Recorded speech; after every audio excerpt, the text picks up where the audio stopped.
요즘 유행하는 말 중에 갑과 을이라는 말이 있습니다.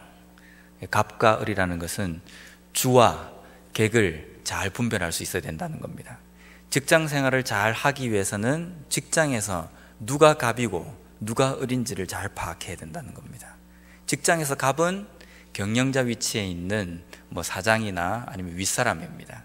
을은 그 외에 나머지 사람들, 주종 관계, 상하 관계 있을 때에 갑과 을을 우리가 구분 짓습니다. 그럼 교회 안에는 갑과 을을 구분 짓는다고 한다면 사람들이 사는 사회 모든 생활 가운데에는 갑과 을이 존재한다고 합니다. 그러면 교회 안에 갑과 을은 누구입니까?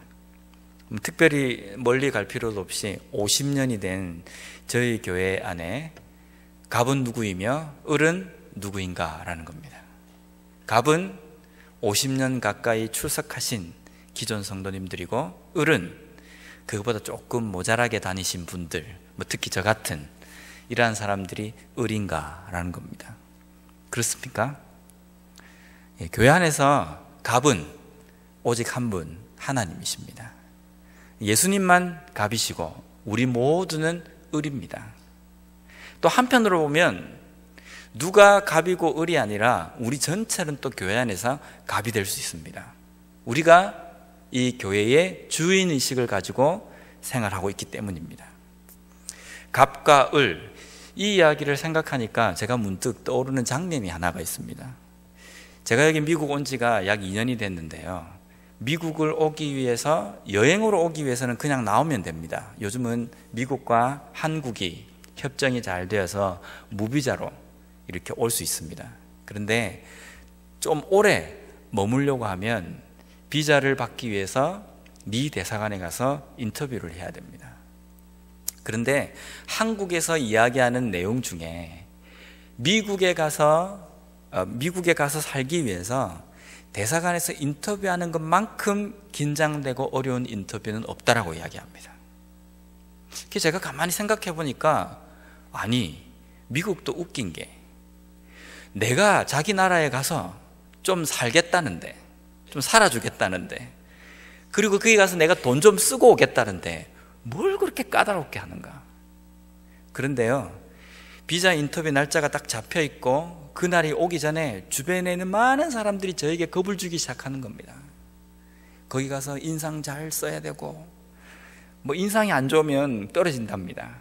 그리고 옷도 깔끔하게 입고 가야 되고, 눈빛도 뭔가 선한 눈빛을 해야 되며. 그러니까 진짜 그런가? 그럼 만약에 거기서 리젝이 되면 평생 미국에 갈 수 없다는 겁니다. 평생 또 여행으로도 갈 수 없다는 겁니다. 한번 거기에 리젝되면 미국에 아예 발도 못 붙인다는 겁니다. 도대체 미국이라는 나라가 어떤 나라길래 이렇게 까다롭게 하는가? 그래서 비자 인터뷰 날짜가 되어가지고 미 대사관에 갔습니다. 무슨 그 안에 들어가는데요, 진짜 미 대사관 안에 오바마 대통령이 있는 것처럼 아주 밖에서부터 그 미 대사관이 보여주는 아우라, 그리고 이 중압감이 상당히 큰 겁니다. 그래서 거기서 일하는 사람들은요, 얼마나 깐깐하고, 좀 이렇게 좀 속된 표현을 쓰면요, 못됐는지요. 한번 웃어줄 수도 있는데 상당히 딱딱하고 아주 상투적이고, 무슨 도둑놈을 보는 것처럼, 제가 무슨 범죄를 해서 여기에 지금 제가 잡혀온 것처럼 그렇게 그 사람들이 눈빛이 그런 겁니다. 드디어 비자 인터뷰를 하기 위해서 2층으로 올라갔습니다. 올라가면 인터뷰를 하기 창구가 여러 개 있는데, 거기에 이제 저희 가족들이 3명이, 이제 한 명은 미성년자이기 때문에 인터뷰를 안 해도 되어서 저희 3명이 갔습니다. 가서 기다리는데요, 인터뷰를 하는 대사관 직원은 안에서 앉아 있습니다. 그리고 인터뷰를 받기 위해서 받는 사람은요, 밖에 창구에서 유리벽 반대편에서 서 있는 겁니다. 근데 인터뷰를 하는 모습을 가만히 보니까 한국 사람들이 쩔쩔맵니다. 어떻게 하면 내가 이 사람을 설득할 것인가? 어떻게 하면 좀 더 잘 보일 것인가? 그래서 이 이야기하는 거 보면 너무 애처로울 때도 있습니다. 가만히 듣고 있는데 어떤 사람은요, 사정을 하기도 하고, 어떤 사람은 그 앞에서 울기도 하는 겁니다. 엉엉 울면서 내가 여기서 안 나가면 안 됩니다. 근데 그 안에 있는 사람은요, 피도 눈물도 없는 사람처럼 보이는 겁니다. 제가 그 모습을 가만히 보면서, 야, 여기에서는 미국이 갑이고 우리가 을이구나, 내 생각이 드는 겁니다. 그 자리에서는요, 어떻게 해서든지 그 사람이 갑이기 때문에 이 갑의 마음을 흔들어 놔야 됩니다. 그래서 잘 설득을 해서 나에게 좋은 것이 오도록 이야기를 해야 됩니다. 만약에 그 자리에서 저는 별로 마음이 없습니다, 당신이 보내주려면 보내주시고 안 된다면 저는 미국 같은 거 저는 안 가도 됩니다, 이렇게 이야기하는 사람은 아마 아무도 없을 겁니다. 드디어 제 차례가 왔습니다.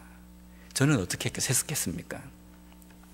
적어도 목사기 때문에, 신앙이 있기 때문에, 하나님을, 예수 그리스도를 백그라운드로 갖고 있는, 그래도 목사기 때문에 당당하지 않았을까? 아닙니다. 서니까요, 목소리가 떨리기 시작하고 몸이 바들바들 떨리기 시작하는데 이게 뭔 짓인가 하는 생각이 딱 드는 겁니다. 근데 저희들이 미국에 올 때에 저는 을입니다. 저희 집사람이 갑이었습니다. 저는 그냥 따라가는 겁니다. 집사람이 주로 학생이 되기 위해서 여기 오는 것이고 저는 그냥 동반으로 오는 것이기 때문에 저한테는 질문을 하나도 안 하는 겁니다. 많이 준비했는데, 얼굴도 선하게 해서 이렇게 이야기하려고 준비를 했는데 저에게는 물어보지 않는 겁니다. 집사람이 한참 이야기하다 저는 완전히 그냥 정신을 놔버렸어요, 그냥. 근데 갑자기 저에게 묻는 겁니다. 목사인데 뭐하러 미국에 갑니까? 이러는 겁니다. 가만 생각해 대답할 말이 없는 겁니다. 왜냐하면 아내가 가는데 남편이 가는 게 당연한데 이걸 왜 물어보냐는 생각이 드는 거예요. 그래서 제가 그랬죠. 아내가 가기 때문에 제가 갑니다. 그러면 교회는 어떻게 하고 갑니까? 이러더라고요. 근데 이 인터뷰를 하기 전에 주변에 있는 많은 사람들이 저에게 그 이야기를 했습니다. 지금 사역하고 있는 교회 목사님에게 부탁을 해서 내가 만약에 미국에 가 있어도 교회에서 매달 얼마씩 사례를 보내준다라는 그 증명서를 붙여서 가면 이 사람들이 비자를 쉽게 통과해 준다라는 이야기를 하는 겁니다. 왜냐하면 목사가 사역을 안 하고 미국 간다 그러면 비자가 절대로 안 나온다는 겁니다. 근데 가만히 생각하면 그건 또 아니지 않습니까? 그래서 적어도 제가 목사인데, 근데 한쪽 구석에는요, 한번 그래 볼까나라는 생각이 안 든 적은 안 들었다고 이야기하면 거짓말인데요. 근데 그래도 목사기 때문에 아니다, 하나님께서 보내주시려고 하면 보내주시겠지라고 생각하고 그냥 갔어요. 근데 그 질문을 하는 겁니다. 교회는 어떡하고 지금 당신이 미국을 갑니까? 그것도 지금 이제 비자를 받으면 5년을 받는데요. 그 받는데 5년 동안 뭐 하려고 가는 겁니다. 제가 그 이야기했습니다. 아내가 공부하기 위해서 가는 것이고, 저는 남편이기 때문에 가족으로 제가 가는 것이고, 교회는 제가 사임하고 그냥 가는 겁니다. 그러면 생활비를 교회에서 보내줍니까? 아니요, 안 보내주면 제가 사임했기 때문에 교회에서는 10원도 저에게 보내주지 않습니다. 물론 이렇게 표현은 안 했죠. 사임하고 갑니다라고 이야기했습니다. 그때 제가 머릿속에 싹 하고 스치는 게 땡이구나 하는 생각이 들었습니다. 왜냐하면 재정 지원도 없는 교회의 목사, 그 목사가 미국에 자기가 공부하기 위해서 가는 것도 아니고 아내가 가는데 따라가니까 이거 분명히 뭔가 냄새가 나고 구리다라고 생각하고 안 해줄 수도 있는 겁니다. 제가 그 이야기 딱 듣는 순간, 좀 이렇게 잘 만들어가지고 좀 이렇게 포장을 해서 좀 이야기할 걸, 거짓말을 하지 않는 범위 안에서 좀 잘 완성해가지고 할 걸 내가 왜 이야기했지라고 생각이 딱 드는데, 그 안에 있는 대사관의 직원이 저보고 그러는 겁니다. 집에 가서 기다리십시오 라는 겁니다. 그때 마음속에 제 마음속에 도장이 콱 하고 찍히는 게 뭐냐면, 하나님께서 나와 함께 하시고 하나님의 백그라운드로 있는 사람에게는 어느 열악한 상황과 불리한 상황에서도 정직하게 하나님께서 말씀하라고 이야기한 것만 이야기하면 하나님께서 그 문제는 해결해 주시는구나라는 것을 깨달았습니다. 근데 아멘할 문제가 아니고요, 목사가 이제서야 깨달았다는 게 우습지 않습니까? 제가 이야기를 왜 하냐면요, 오늘 방금 저희들이 읽은 이 본문에 바울이 그러한 상황에 처해 있습니다. 지금 바울은 로마의 아그리빠 왕 앞에 끌려가 있습니다. 왜 끌려가 있었냐면 전하지 말라고 이야기한 예수를 전했기 때문입니다. 복음을 전했기 때문에 복음을 전하는 사람은 반드시 사형에 처하고 죽이겠다라고 선포한 직후이기 때문에 바울이 많은 사람들에게 복음을 증거하고 예수를 증거한 것은 범법 행위였습니다. 그래서 왕 앞에까지 끌려갔습니다. 그 아그리빠 왕이 바울에게 이야기합니다. 내가 당신에게 최후 변론을 할 수 있는 기회를 주겠습니다. 지금부터 나에게 변론을 해보십시오. 당신 자신을 변호해 보십시오. 지금 바울은요, 일생일대에 두 번 다시 올까 말까 한 마지막에 자기의 생명을 보호하고 구할 수 있는 마지막 기회를 얻은 겁니다. 여기에서 말을 잘하면, 아그리빠 왕을 잘 설득하면 살 수 있는 것이고, 말 하나 아차하고 잘못해버리면 그대로 형장의 이슬로 사라지는 그런 신세가 되어버린 겁니다. 우리 같으면 이 상황에서 무슨 이야기를 하시겠습니까? 아마 눈물로서 하소연하지 않겠습니까? 어디 고개를 들고 빳빳하게 이야기하겠습니까? 무릎을 꿇고 차마 아그리빠 왕을 쳐다보지 못하고 아마 쩔쩔매면서 이야기를 할 겁니다. 그런데 우리가 읽은 이 본문 바로 앞에 보면요, 26장 1절부터 23절까지 쭉 내용이 무슨 내용이냐면 사도 바울이 아그리빠 왕 앞에서 자신을 변호한 내용입니다. 근데 그 내용을 쭉 읽어보시면 우리도 잘 아는 내용입니다. 무슨 내용이냐면 바울이 어떻게 예수님에 대해서 핍박했고 예수님 믿는 자를 핍박했는지, 그리고 어디서 예수님을 만났는지, 어떻게 예수님을 만났는지, 그 예수님이 자에게 무슨 이야기를 했고 어떤 사명을 주셨기에 지금 내가 왜 복음을 증가하고 예수에 대해서 선포하는 삶을 살고 있는지, 그 이야기만 쭉 나열되어 있는 겁니다. 잘못했습니다. 그래 맞습니다. 제가 딴 데 가서 전해야 되는데 잠깐 제가 정신을 잃었나 봅니다. 어떻게 감히 여기에서 복음을 증거했는지 제가 다음부터는 절대로 안 그러겠습니다. 이 한마디면 위험에서 구해질 수 있는 바울인데, 지금 바울은요 쩔쩔매는 것이 아니라 대아그리빠 왕, 물론 분봉왕이지만 그 지역을 다스리는 아그리빠 왕, 최고의 권력자 앞에서 당당하게 하나님의 말씀을, 복음을, 예수 그리스도를 선포하는 장면이 나온다는 겁니다. 아마 주변에 있는 사람들은 이런 생각을 했을 겁니다. 저 바울이 미쳤구나. 지금 저 자리에서 지금 아그리빠 왕을 잘 구슬러 가지고 어떻게 해서든지 그 위험을 모면하도록 하는 발언을 해야 하는데 지금 아그리빠 왕의 마음을 긁고 있는 겁니다. 어떻게 해서든지 이 아그리빠 왕에게 예수를 증거해야 되고 복음에 대해서 이야기하려고 길을 쓰고 있는 사도 바울, 우리가 볼 땐 영웅입니다. 하지만 주변에 있는 사람들이 볼 때에는 저거는 불 속으로 지금 뛰어드는 아주 무모한 행동을 하고 있는 사람으로밖에 보이지 않는다는 겁니다. 그래서 아그리빠 왕이 이 바울에게 이런 이야기를 합니다. 24절의 말씀 보면요, 바울아 내가 미쳤도다. 내 많은 학문이 너를 미치게 한다라는 겁니다. 아그리빠 왕이 볼 때에도요 사도 바울이 미친 것처럼 보였습니다. 지금 복음 증가하는 것 때문에 내 앞에 잡혀와서 자기 스스로를 변호할 수 있도록 좋은 기회를 줬는데도 변호하기는커녕 그것 때문에 잡혀와 있으면서 그것을 증가하는 겁니다. 복음을 증가하는 것 때문에 잡혀와 있으면서 오히려 자기 앞에서도 겁도 없이 복음에 대해서 이야기하고 예수 그리스도에 대해서 이야기하고 있는 겁니다. 그러니까 아그리빠 왕이 볼 때에도 미친 겁니다.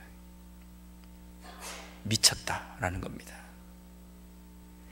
바울이 하는 행동을 보고 아그리빠 왕이 미쳤다라고 생각하는 것은 딴 사람이 보지 못했던 예수를 봤다고 이야기하고, 딴 사람이 듣지 못했던 예수 그리스도의 음성을 들었다고 이야기하고, 딴 사람이 깨닫지 못하고 있는 예수 그리스도의 진리에 대해서 그가 깨달았다고 이야기하기 때문에 미친 겁니다.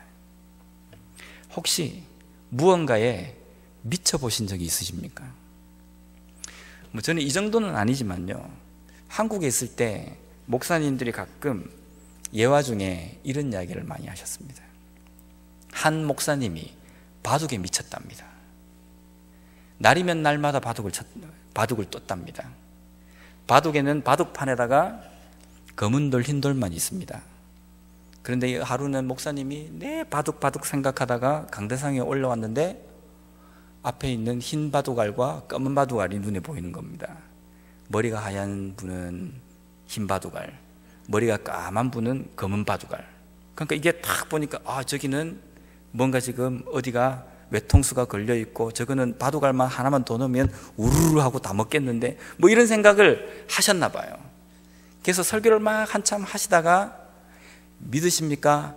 아멘이십니까? 뭐 할렐루야 이렇게 이야기해야 될 때 뭐라고 그랬냐면 아다리라고 이야기를 했답니다. 물론 설마 목사님 중에 이런 분이 계시겠습니까마는 이런 이야기를 제가 들은 적이 있습니다. 바둑에 미치면 그렇게 되나 봅니다. 뭔가에 미치면요 눈앞에 그거밖에 안 보입니다. 뭔가에 미치면요 그 소리밖에 들리지 않습니다. 뭔가에 미치면 그것이 머릿속에 떠나지 않고, 뭔가에 미치면 그 냄새가 나지 않는데도 그 냄새를 맡는 것처럼 느껴집니다. 뭔가에 미치면 들리지 않는데도 그 소리가 들립니다. 사도 바울은 복음에 미친 사람이었습니다. 그러면 사도 바울은 일상생활에서 어떤 삶을 살았겠습니까? 다른 사람이 볼 때에 너는 예수에 미쳤다라고 이야기받는, 일컬음을 받는 사도 바울입니다. 그러면 사도 바울은 일상생활에서 어떤 삶을 살았겠습니까? 남들이 보지 못한 하나님의 모습을 보았을 것이고, 남들이 듣지 못한 하나님의 음성을 들을 수 있었을 겁니다. 남들이 깨닫지 못하는 하늘의 그 진리를 깨달을 수 있었을 것이고, 남들이 느끼지 못하는 하나님의 동행하심, 예수 그리스도가 나와 함께 하심, 나를 안아주심, 이런 것들을 느끼면서 살지 않았을까라는 겁니다. 우리는 사도 바울과 같은 삶을 살기를 원합니다. 사도 바울처럼 살아야지 진정한 그리스도인이지 라고 이야기합니다. 그러면 우리도 사도 바울과 같이 다른 사람들에게 이야, 저 사람은 예수에 미친 사람이구나, 복음에 미친 사람이구나, 이 정도 이야기는 들어야 되지 않겠습니까? 솔직히 우리는 예수에 미친 사람들입니다. 미친 사람이 되어야 됩니다. 예수에 미친 사람이라고 한다면 어떤 삶입니까? 예수에 빠져가지고요 허우적대고 거기서 헤어나오지 못하는 것이 미친 겁니다. 미친 거는 거기에 모든 것이 올인되어 있어서 거기에서 헤어나올래야 헤어나올 수 없는 상태, 그 상태가 미친 상태라는 겁니다. 내가 거기에 있다가 내가 딴 것 좀 해야 되겠다, 제정신을 쉽게 살아내는 거는, 그거는 미친 게 아닙니다. 적어도 이 분야에서 미쳤다라고 한다면요 그거밖에 모르는 사람이 되어야 된다는 겁니다. 그러면 우리는 예수에 미친 사람들, 복음에 미친 사람들이라고 우리 자신을 평가하기도 하고 우리 자신을 그렇게 일컫습니다. 그러면 신앙에 미친 사람으로서 그런 삶을 살고 있는가라는 겁니다. 우리는 너무 제정신을 잘 차리는 것 같아요. 다른 사람들이 우리를 보면서 예수에 미친 사람이라고 표현하기보다는 어떤 데는 깜짝 놀랄 때가 있습니다. 어떻게 놀랍니까? 당신도 교회 다닙니까? 당신도 예수 믿었습니까? 만약에 제가 어디 가가지고 당신이 목사입니까? 라고 이야기를 듣는다면 이 통탄할 노릇이 아니겠습니까? 적어도 우리가 다른 사람들이 볼 때에 당신만큼은, 당신의 삶을 볼 때에 당신만큼은 예수에 확실하게 매인 사람인 것 같습니다. 복음에 확실하게 꽂힌 사람인 것 같습니다. 이 정도 소리를 들을 수 있는 것이 적어도 그리스도인으로서 예수에 미친 사람이 아닌가라는 겁니다. 오늘 이 바울의 모습을 통해서 아그리빠 왕에게까지 미친 사람으로 평가된, 예수에 미친 사람으로 평가된 바울의 삶을 통해서 우리의 삶에서 그 복음으로 인하여서 미친 삶을 어떻게 살아야 하고, 미친 사람이라고 한다면 어떤 표현이, 어떤 삶이 드러나야 하는지를 바울의 삶을 통해서 살펴보기를 원합니다. 자꾸 미쳤다 이야기하니까 좀 약간 어감이 안 좋습니다. 근데 어떻게 달리 표현할 방법이 없습니다. 이게 예수에 미쳤다는 표현보다 올인했다, 이것도 좀 아닌 것 같아요. 그러니까 양해해 주시기 바랍니다. 계속 이야기할 때 미쳤다 그래가지고 저게 미쳤나라고 이야기하지 생각하지 마시고, 정말 저는 예수에 정말 미친 사람이 되었으면 좋겠다. 눈을 떠도 예수, 눈 감아도 예수, 그 정도로 그냥 아예 거기에 다 빠져있는 그런 그리스도인이 되어야 된다는 그런 심정으로 이 표현을 좀 썼습니다. 첫 번째, 사도 바울에게 나타난, 예수에 미친 사도 바울에게 나타난 첫 번째 현상은 24절 말씀해 보면, 바울아 내가 미쳤도다, 내 많은 학문이 너를 미치겠다라는 겁니다. 내 많은 학문입니다. 아그리빠 왕은 사도 바울이 알고 있는 이 이야기, 복음을 학문으로 보았습니다.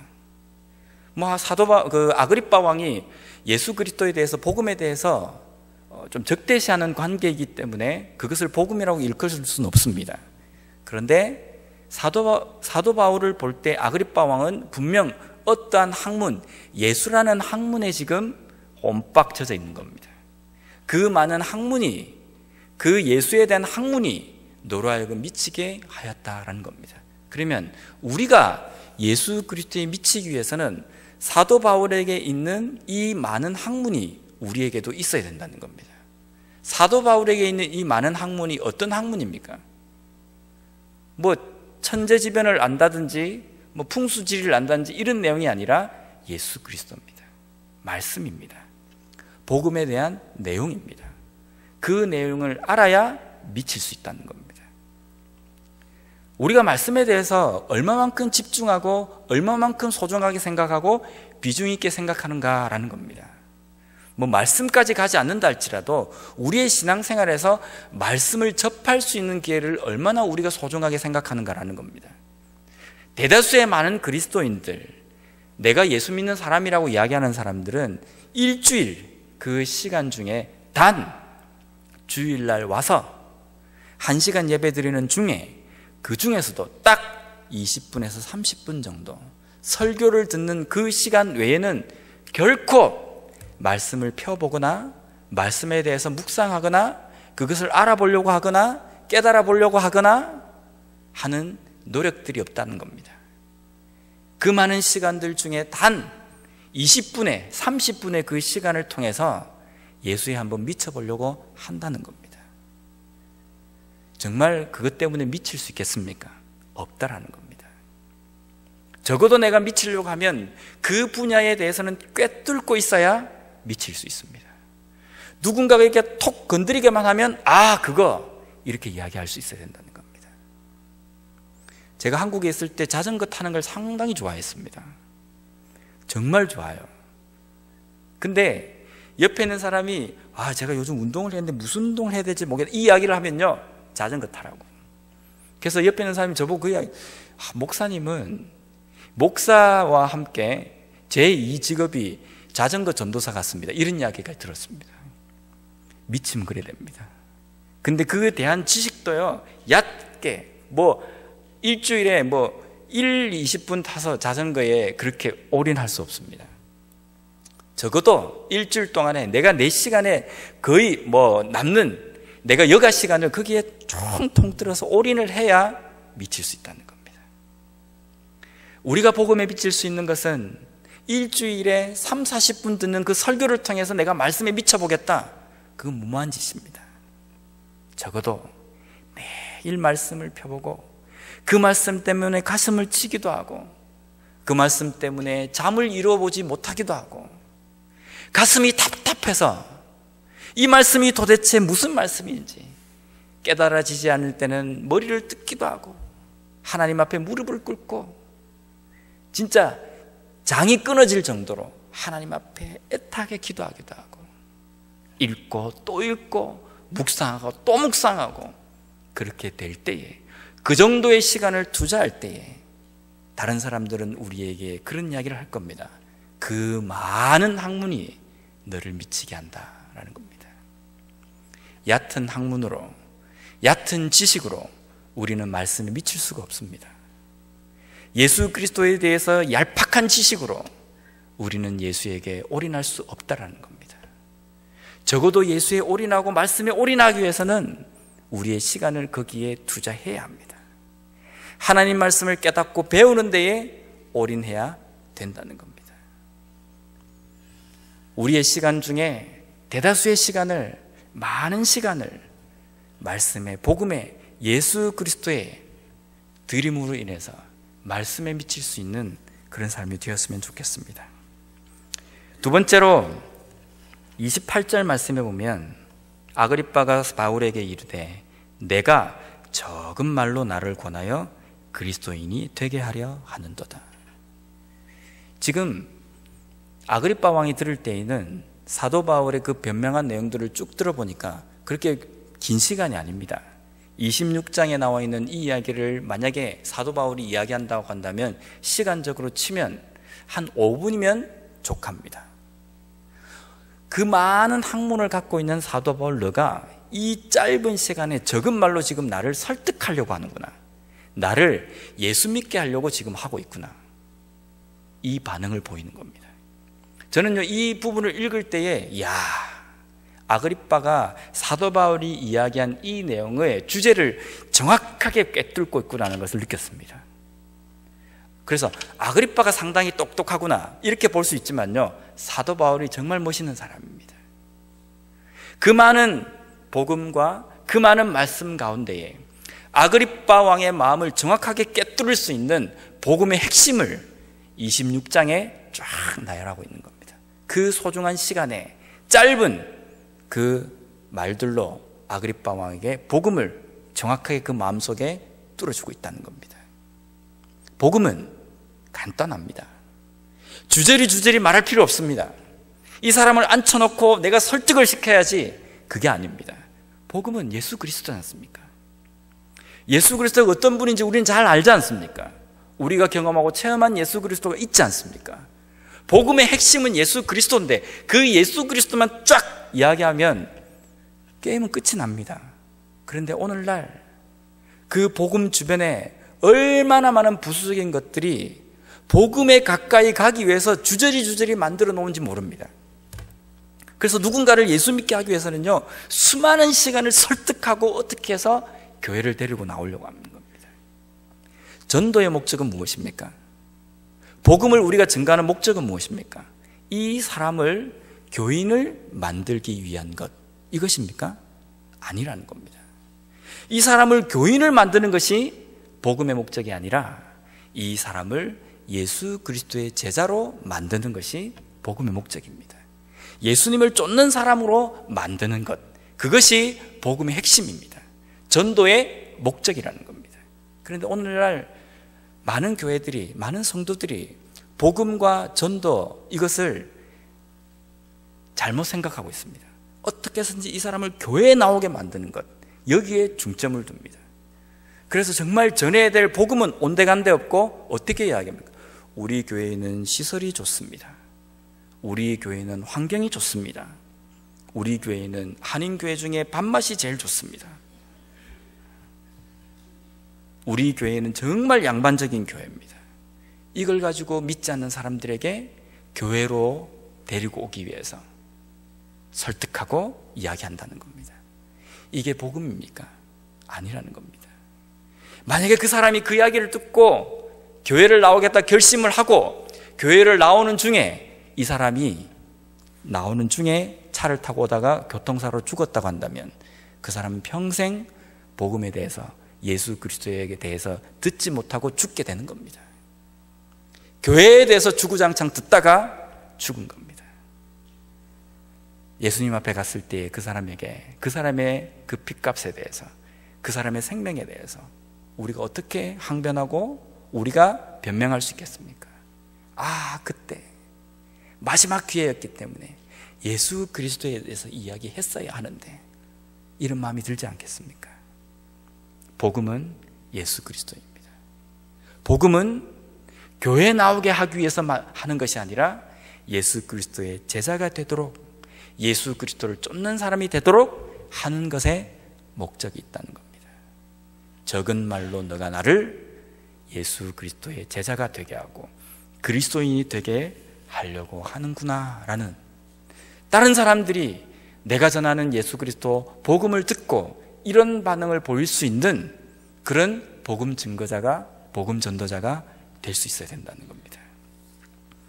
세 번째로 32절 말씀에 보면 사도 바울이 마지막으로 이 이야기를 합니다. 29절 말씀입니다. 29절 말씀에 보면 바울이 이르되 말이 적으나 많으나 당신뿐만 아니라 오늘 내 말을 듣는 모든 사람도 다 이렇게 결박된 것 외에는 나와 같이 되기를 원합니다. 나와 같이 되기를 하나님께 원합니다 라는 겁니다. 복음은 이것입니다. 복음은 입에서 나오는 것이 아니라 삶에서 나와야 합니다. 사도 바울은 아그리빠 왕 앞에서까지도 당당했습니다. 실질적으로 갑은 왕이었고 자기는 을입니다. 그런데 그 앞에서도 복음 가운데서는 자신이 갑인 겁니다. 왜냐하면 내가 예수 그리스도를 본받고 내가 그 복음에 미쳐 있고 그 복음에 올인해 있는 사람이기 때문에 나를 따르면, 나같이 되면 예수 그리스도의 참된 제자가 되고 하나님의 백성이 될 수 있기 때문에 내가 결박된 것 이것 외에는 나와 같이 똑같이 되기를 원합니다 라는 겁니다. 이렇게 이야기하고 이렇게 선포하실 자신이 있으십니까? 솔직히 저도 이 말씀을 보면서요, 나는 목사인데 설교를 한다고 많은 성도들에게 이런 이야기를 하면서 정작 나는 이런 삶을 살고 있는가 생각해보면 정말 저는 노력은 정말 합니다. 하려고 합니다. 그런데 잘 되지 않습니다. 때로는 나의 인간적인 그 다듬어지지 않는 성격 때문에 불쑥불쑥 제 마음속에 밖으로 표현은 잘 안 되지 않지만 제 마음속에 드는 생각들로 인해 가지고 저 자신에게 적지 않은 실망을 할 때도 있습니다. 니도 목사가 그 정도면 누구나 다 하겠다 이런 생각이 들 때도 있습니다. 적어도 그리스도인이라고 한다면, 내가 예수에 미친 사람이라고 한다면 이 사람 저 사람 붙들고 예수가 어떤 사람입니까? 보여주십시오. 그 사람에게 질문을 받을 때 제가 지금 예수님이 사셨던, 예수님이 보여주셨던 그 삶처럼 제가 그렇게 가고 있기 때문에 저만 보십시오. 저만 따라오면 예수를 볼 수 있고 예수님께서 어떻게 사셨는지를 알 수 있고 느낄 수 있습니다. 적어도 이렇게 대답해야 하는데 그렇게 대답할 자신이 없다라는 겁니다. 저뿐만이겠습니까? 자신이 없기 때문에 우리는 우리 자신을 항상 채찍질을 해야 합니다. 이런 사도 바울도 고백하기를 나는 날마다 죽노라. 나는 날마다 죽는다는 겁니다. 나는 날마다 내 스스로를 채찍질을 한다는 겁니다. 무엇이 잘못 가고 있고 어떤 것이 지금 내 삶에서 깎여져야 하고 버려져야 하고 포기되어야 하는지 항상 나는 나 자신을 돌아본다는 그것이 사도 바울의 고백입니다. 우리는 사도 바울처럼 이런 말도 하지 못하면서 우리 자신은 항상 우리 자신을 생각할 때 됐다, 이 정도는 돼야지 그러면서 목에 힘을 주고 고개를 빳빳하게 들고 신앙생활을 하고 있지 않습니까? 아니, 신앙생활이라기보다는 신앙생활을 한다고 한다면 고개를 들 수 없습니다. 교회 생활을 열심히 하고 있지 않습니까? 고개를 빳빳이 들고요. 이런 고백을 할 수 있어야 합니다. 내가 예수에 미친 사람이라고 한다면, 하나님에 미친 사람이라고 한다면, 복음에 미친 사람이라고 한다면 나를 닮으십시오. 나처럼 되길 원합니다. 나처럼 된다고 한다면 그것이 예수 그리스도를 볼 수 있고 느낄 수 있는 그 길입니다 라고 선포할 수 있어야 된다는 겁니다. 사도 바울은 복음에 미친 사람이었습니다. 복음 때문에 살고 복음 때문에 죽는 사람이었습니다. 복음 때문에 죽을 수 있는 사람이었습니다. 그리고 그런 준비가 되어 있는 사람이었습니다. 그랬기 때문에 자기의 생명을 구할 수 있는 그 황금 같은 찬스에도 자기 생명을 구걸하기보다는 복음을 단 한 사람에게라도 더 증거하기 위해서 그 좋은 기회를 복음 증거하는 기회로 사용했다는 겁니다. 왜냐하면 용기가 있어서도 아닙니다. 사도 바울이 인간성이 어떻게 좋았기 때문도 아닙니다. 교회 생활을 열심히 했기 때문도 아닙니다. 예수에 미쳤기 때문입니다. 예수에 미쳤기 때문에 그런 결정을 하고 그 길을 선택할 수 있었다는 겁니다. 오늘날 우리에게도 사도 바울이 보여줬던, 아그리빠 왕 앞에서 보여줬던 이 모습이 우리에게도 있었으면 좋겠습니다. 그래서 너도 나도 뭐에 미쳤느냐고 이야기할 때 드라마에 미쳤고 다른 것에 미쳤다고 이야기하기보다는 예수 그리스도에 미쳤다라고 자신 있게 이야기하고 자신 있게 선포할 수 있는 그런 삶을 살아가는 저와 우리 성도님들이 되시길 바랍니다.